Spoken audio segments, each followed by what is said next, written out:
कुछ लोग बोलते हैं ना कि भाई ऐसा है कि हम तो आत्मा को नहीं मानते, परमात्मा को नहीं मानते और दुखी हुए बैठे हैं। सवाल ये है कि आपको किसी को नहीं मानना है, लेकिन फिर भी आप कुछ नहीं मानने के बाद भी आपको दुख हो रहा है और दुख का कोई कारण नहीं। मुझे सब समझ में आ गया, बोले कि सब चले जाना है, सब हो जाना है, और मुझे ये भी समझ में आ गया कि कभी भी मृत्यु हो सकती है, लेकिन उसके बाद चिंता होती है। बोले कृष्ण भक्ति मार्ग में क्या सिखाते हैं? कृष्ण भक्ति मार्ग में सिखाते हैं कि तुम व्यर्थ चिंता कर रहे हो, जब भी तुम्हें चिंता हो तुम क्या करो? हरि नाम जपो।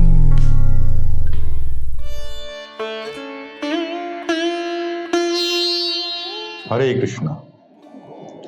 श्लोक क्रमांक 26 में भगवान कृष्ण कह रहे हैं, अथ च एनम नित्य जातम नित्यम वा मन्यसे मृतम तथापि त्वं महाबाहो न एवं सोचितुम हर्षसि।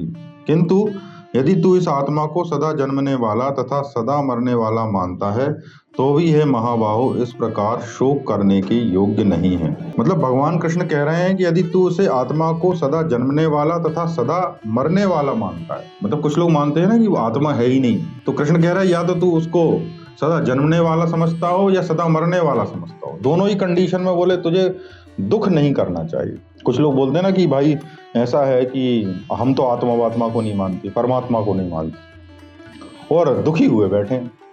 जब आप आत्मा को नहीं मानते, परमात्मा को नहीं मानते, बात बिल्कुल सही है, लेकिन आपको ये तो समझना ही पड़ेगा ना कि आपकी मृत्यु कभी भी हो सकती है। आपका कोई भी क्षण आपका अंतिम क्षण हो सकता है, इसमें कोई डाउट है? पृथ्वी पर कोई भी मनुष्य किसी भी पल मृत्यु को प्राप्त हो सकता है। जब आप मर ही जाओगे तब फिर आप पकड़ के क्या करोगे? सवाल ये नहीं है। सवाल ये है कि आपको किसी को नहीं मानना है, लेकिन फिर भी आप कुछ नहीं मानने के बाद भी आपको दुख हो रहा है और दुख का कोई कारण नहीं। क्यों आप दुखी हो रहे हो कि यार मेरा नुकसान हो गया, पता नहीं मेरे क्या गलती कर दी, इतना नुकसान हो गया। तो भाई अब इसमें ईश्वर की क्या बात? अब आप नुकसान हो गया तो हो गया, आप जो हो आगे आपके काम है वो करो और जो ठीक काम है वो करो, और भविष्य की चिंता किए पड़े हो कि पता नहीं क्या होगा। अब भविष्य में आप जिंदा रहोगे कि नहीं रहोगे, इस बात की क्या गारंटी? कोई गारंटी नहीं। आप कुछ भी करके गारंटी नहीं ले सकते कि 20 साल बाद जिंदा रहूंगा, 10 साल बाद जिंदा रहूंगा, अगले पल की गारंटी नहीं। जब गारंटी नहीं ले सकते तो आप भविष्य की चिंता करके भी क्या करोगे? नहीं। तो भगवान कृष्ण उसको समझा रहे हैं कि यार देखो, ऐसा है कि तुम आत्मा को मरने वाला मानते हो या आत्मा को ना मरने वाला मानता हो, दोनों ही स्थिति में तुम्हें शोक नहीं करना चाहिए, मतलब दुखी नहीं होना चाहिए। तुम किसी भी तरीके से दुखी हो रहे हो तो ये तुम्हारा कहीं ना कहीं से इग्नोरेंस, मतलब तुम स्वभाव को समझते नहीं हो, अभी तुम थोड़े बचपना है तुम्हारे में। क्यों? क्योंकि किसी भी स्थिति में शोक करने योग्य स्थिति है ही नहीं। तो जो विद्वान मनुष्य है बोले वो शोक नहीं करता, एटलीस्ट विद्वान। ज्ञानी तो वो होता है ना जो आपको मन को, इंद्रियों को भीतर से जानता है, तो उसके भीतर तो शोक पैदा ही नहीं होता। पर कम से कम विद्वान जो तर्क के तल पे बीता है, जो बार बार एनालिसिस करता है, उसको ये तो समझ ही जाना चाहिए ना कि भाई ये मर ही जाना है। तो टेंशन लेने से क्या फायदा? लेकिन बोले यार टेंशन तो होती है। मुझे सब समझ में आ गया, बोले कि सब चले जाना है, सब हो जाना है, और मुझे ये भी समझ में आ गया कि कभी भी मृत्यु हो सकती है, लेकिन उसके बाद चिंता होती है। बोले तो ये चिंता है क्या? बेसिकली होता क्या है कि अब इसको दो तरह से समझे। एक तो अपने हिंदू धर्म, सनातन धर्म के हिसाब से समझो कि हिंदू सनातन धर्म कहता है कि जन्मों जन्मों की यात्रा है, तुम्हारे जो भी बंधन है, विषय बंधन जैसे बोलते हैं, तो तुम्हारी टेंडेंसी बन गई चिंता करने की। तुम्हारा क्या है? चिंता करने की आदत है। तुम कोई ना कोई नया कारण ढूंढोगे। मान लो जैसे तैसे, मान लो लड़की की शादी नहीं हुई है, तो तुम्हारे दिमाग में एक चल रहा है कि शादी नहीं हुई, शादी नहीं हुई।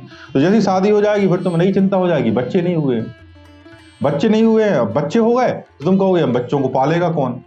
तो तुम उसकी अपनी चिंता के लिए एक नया वक्तव्य दोगे कि यार ये बच्चे को पालेगा कौन? क्योंकि तुम्हें चिंता करने की आदत है, तो तुम उसको कोई ना कोई रीजनिंग दोगे कि ये चिंता जो है वो इसलिए है क्योंकि मुझे जो है अब इस बच्चे को पालना है। क्यों? क्योंकि चिंता जो है तुम्हारी आदत बन चुकी है, और तुम कभी ये मानने को तैयार नहीं होगे कि ये चिंता जो है वो व्यर्थ है। तुम कहोगे नहीं, अरे तुम कैसी बात कर रहे हो, मेरा नाती व्यर्थ थोड़ी ना है, तुम तो बहुत बेकार, तुम्हें भगा देगा वो घर से, ऐसी बातें करोगे 100% भगा देगा। वो कहेगा यार ये तो बेकार आदमी है, कहां से आ गया, ये तो सोच रहा है कि मेरे घर में ऐसा हो जाए।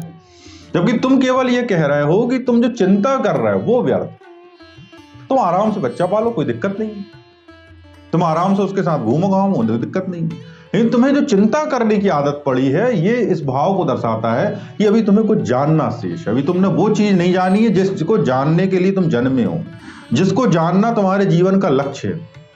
तो यदि तुम वो जान गए उसके बाद फिर कोई चिंता नहीं है। चिंता इसलिए नहीं है क्योंकि तुम उस सॉफ्टवेयर को जान गए जो मन के भीतर चिंता पैदा करता है। अब तुमने जैसे ही सॉफ्टवेयर जाना और सॉफ्टवेयर को जानने के बाद अब समझ गए कि ये चिंता है, तो अब यदि मान लो चिंता हो भी रही है तो तुम देख रहे हो कि मैं जैसे मान रहा हूं मेरा नाम नरेंद्र पटेल, तो मैं नरेंद्र पटेल को देख रहा हूं, नरेंद्र पटेल को चिंता हो रही है, नरेंद्र पटेल को चिंता हो रही है। इसका मतलब कौन हुआ? मैं अलग हो गया। और थोड़ी देर बाद क्या होता है, मैं अलग हो जाता हूँ, वो चिंता बैठ जाती है। क्यों? क्योंकि मैंने उसको कोई कारण नहीं दिया। मैंने नहीं कहा कि मुझे भविष्य की इसलिए चिंता हो रही है, पैसा रहेगा कि नहीं रहेगा। मुझे पता है कि चिंता मेरा स्वभाव है, चिंता थोड़ी देर करूंगा, थोड़ी देर बाद चिंता बैठ जाएगी। अब कृष्ण भक्ति मार्ग में क्या सिखाते हैं? कृष्ण भक्ति मार्ग में सिखाते हैं कि तुम व्यर्थ चिंता कर रहे हो, जब भी तुम्हें चिंता हो तुम क्या करो? हरि नाम जपो। हरि नाम जपने से क्या हुआ? अब मान लीजिए मुझे टेंशन हो रही है कि मेरी तनख्वाह लेट आई है, मेरी तनख्वाह नहीं आई है या कोई खा जाएगा उसको, तो मैं क्या कर रहा हूँ? चिंता है। देखो, मैं ये नहीं कह रहा हूँ कि तुम अपना प्रयास मत करो, प्रयास अलग चीज। जो चिंता हो रही है उसको क्या करूंगा? जब चिंता हुई तब क्या करूंगा? भगवान का नाम जपूंगा। भगवान का नाम जपने से क्या हुआ? कुछ लोग कहेंगे कि इससे आपका माइंड डाइवर्ट होता है, पर मेरा ये कहना है कि जो चिंता का जो सॉफ्टवेयर है उस सॉफ्टवेयर की सफाई होती है। आपकी आदत है चिंता करने की, आप भगवान का नाम जपोगे। कुछ लोग कहेंगे कि यार इससे तो भगवान के नाम जपने की आदत हो जाएगी। अरे तो भाई, एक बुरी आदत से अच्छा अच्छी आदत अच्छी, कम से कम तुमने अच्छी आदत तो डाली। अब उसके बाद आगे देखेंगे, भगवान की इच्छा होगी तो भगवान को जपने की जरूरत भी नहीं पड़ेगी, अपने आप चिंता मिट जाएगी। तो पहले कम से कम एक स्टेप तो चलो। कम से कम जब भी चिंता हो, एंग्जाइटी हो, तब भी आप जो गोली खा लेते हो खटाक से, गोली खाने की जरूरत नहीं है। बढ़िया अच्छे सुबह उठो, एक्सरसाइज करो, बढ़िया पानी पियो और भगवान का नाम लो। फिर आप अपने काम धंधे करो। जब चिंता हो फिर लो, जब चिंता हो फिर लो। ऐसा बार बार करो। आपके चिंता का जो सॉफ्टवेयर आपके भीतर बैठ गया है, धीरे धीरे वो सॉफ्टवेयर डिलीट होने लगेगा, क्योंकि वो वर्षों वर्षों का अभ्यास है। आपको ऐसा लगता है ना कि आपकी चिंता करने से ये संसार चल रहा है, ये पृथ्वी जो है वो आपके कारण घूम रही है। ये पृथ्वी अपने आप घूम रही है, पृथ्वी आपके कारण नहीं घूम रही है। और ऐसी अनेकों अनेक पृथ्वी है, और ऐसे अनेकों अनेक संसार में ग्रह हैं, और अनेकों अनेक ब्रह्मांड हैं। तो ये पृथ्वी, ब्रह्मांड, ये आपका परिवार, आपका घर, ये इतना विशाल है कि इसके आगे आप कुछ नहीं हो। और यदि आप सोचते रहोगे कि ये सब मेरे कारण चल रहा है तो आप चिंता में ग्रसित रहोगे। होता यह है कि उससे आपकी चिंता से आपकी सारी की सारी शक्ति उसमें लीन हो जाती है। चिंता चिता के समान होती है ना, बोलते हैं। तो क्या होता है, चिंता से आपके भीतर की जो भी शक्ति आप पैदा करते हो, चिंता में नष्ट कर देते हो। तो कोई क्रिएटिव नहीं हो पाते, आप आगे नहीं बढ़ पाते। यदि आपकी चिंता से आपकी कोई ग्रोथ हो रही है तो भी कोई बात, चिंता से कभी ग्रोथ भी नहीं होती। चिंता केवल आपको शक्तिहीन करती चली जाती है। तो भगवान इन श्लोकों में अर्जुन को इसी डायरेक्शन से समझा रहे हैं कि यार तुम पता नहीं क्या हो और तुम शोक कर रहे हो। ना तुम आत्मा को मरने वाला जानो, ना मरने वाला जानो। तब भी एक विद्वान मनुष्य को शोक नहीं करना चाहिए। तो आगे के श्लोकों में देखते हैं कि भगवान कृष्ण और क्या समझा रहे। बड़ा काम का है आपके और हमारे।